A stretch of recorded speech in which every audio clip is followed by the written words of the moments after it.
Welcome back, everyone. I'm still in this first session. I was debating on whether or not I wanted to stop recording for this session, but I decided to power on through and see what I haven't gotten. In March of 1935, the Empire began its invasion across Gallia's eastern border.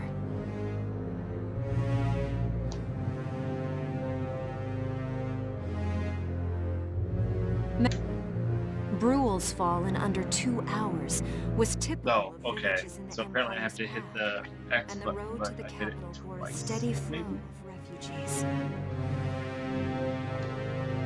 Interesting. I thought it was autoplay, but whatever.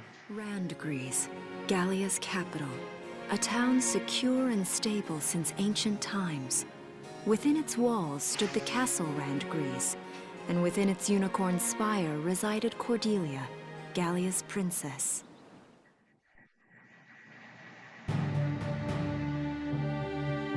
Supporting Gallia's policy of neutrality was a system of universal conscription.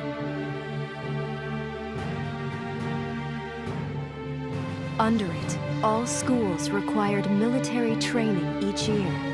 In the event of a war, citizens were then drafted into the militia to defend their country.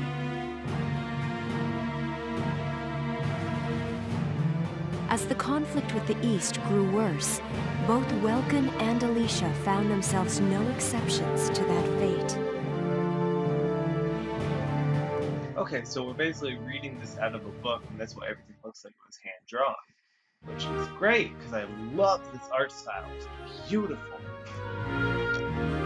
So these are my new digs. Oh, my uniform.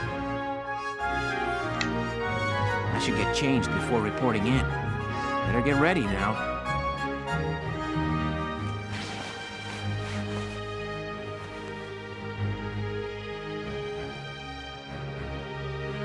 Flares, binoculars, a compass, and a map.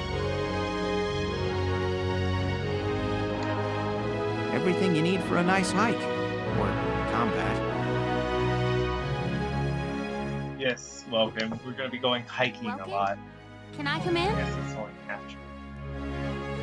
She's already coming for the booty calls. And wait, hang on. This is my room?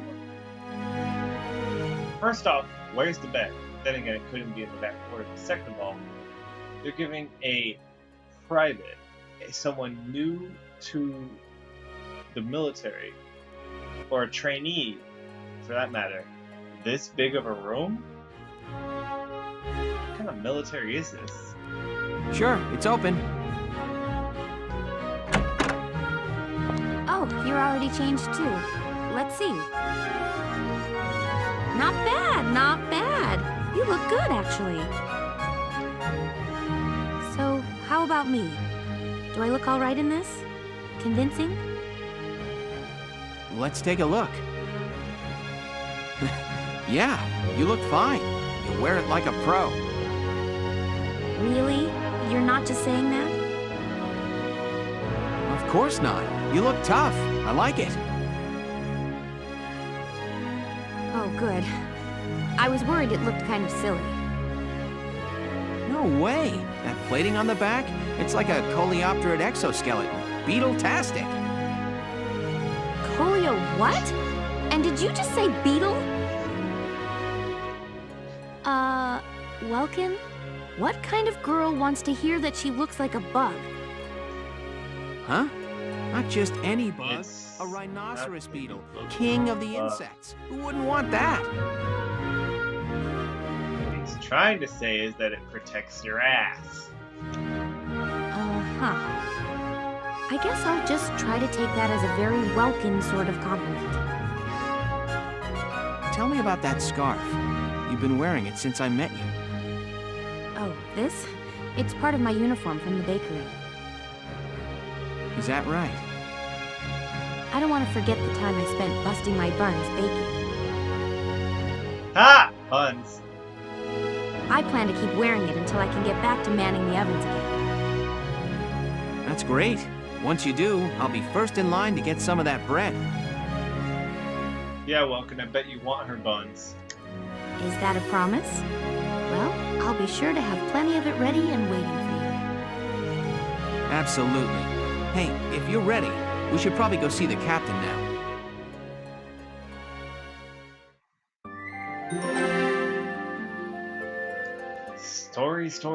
Story. Looks like we have to go through like 3 more little chapter things before we get to a mission. So this episode might be all story. Come in. Excuse me, ma'am.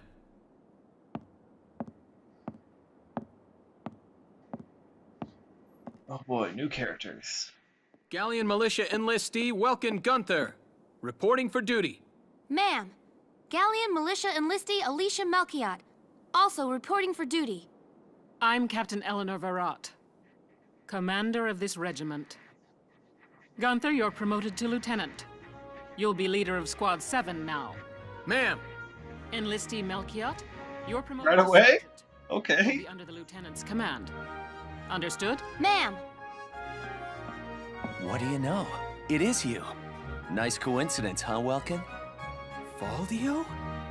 I had no idea that you'd enlisted. Fabio? Yeah. Now that there's a real war going Sort on, of I looks joined like up. Fabio with short hair. Pretty much all the officer and training boys are here just like you. You know each other. Yes, ma'am. We knew each other at university. Welkin was in science and I was in archaeology. And just look at us now. Fat lot of good that does you now. No archaeology or science. Looks like the two of us are studying war, I guess. Looks that way. It's good to see you. And you. That'll be all for now. There's a strategy briefing later today, but you still have time for you to catch up. You'll be spending a lot of time on the post and in Randgrees. They'll be your new home, so get to know them. That'll be all. Report back in time for the briefing. Until then, you're dismissed. Oh, okay. I don't know what to do here. Okay, change equipment maybe? Okay, 2 new people I don't know. Rosie and Largo. Those aren't the... Okay, Largo. Bridget? Why did they call her Rosie? I really don't have equipment for anyone yet, so...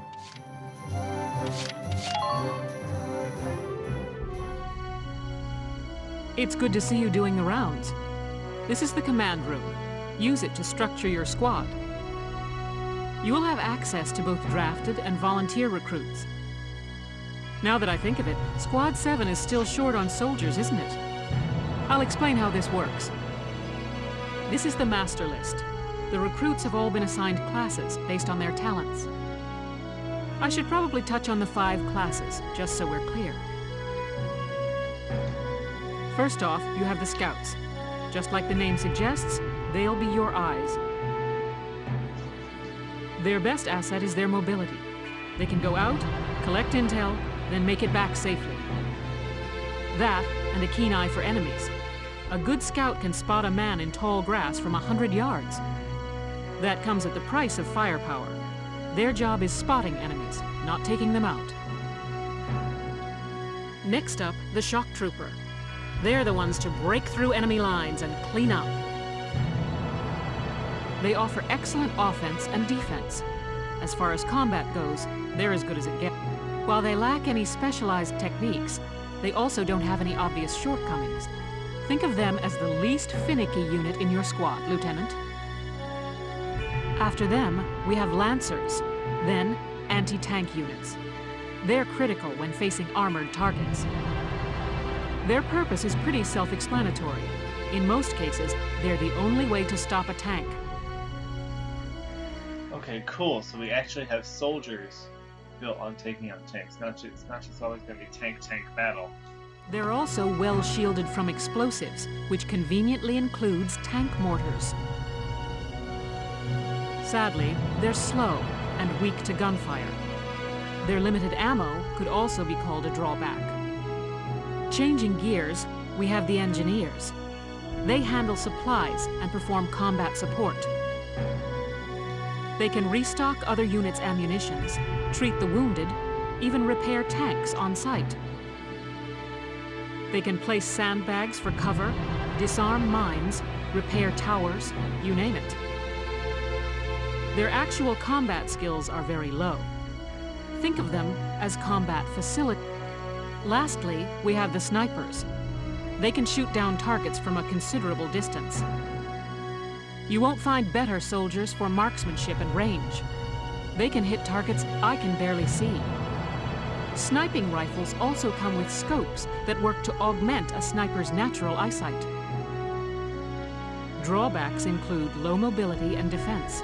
If the enemy gets them alone, they're done for. That should cover the basics.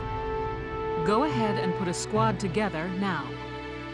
There's room for 20, and you can swap units at any time.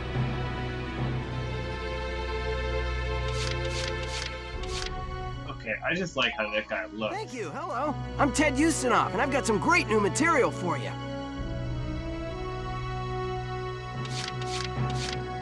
Okay.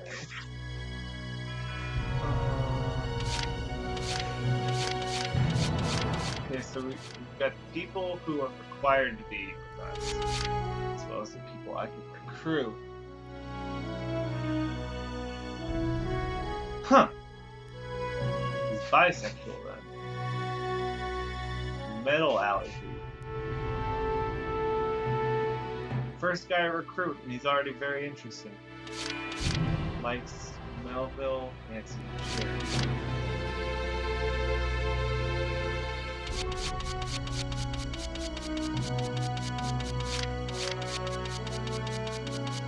Sherry.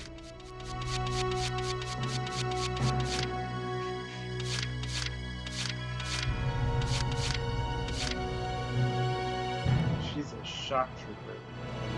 Lance hater? Is that supposed to be racist? My name's Nina Strice, and I look forward to a good workout out there.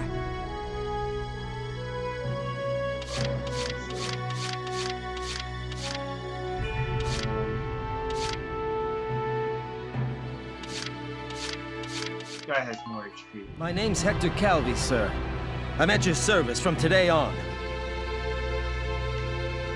Alright, I know I'm cutting the episode a bit short, but this has got to be very boring. So I'm actually going to end the episode here, and when we come back, I'll have assembled my team, and we can continue on with the story. Alright, I'll see you guys.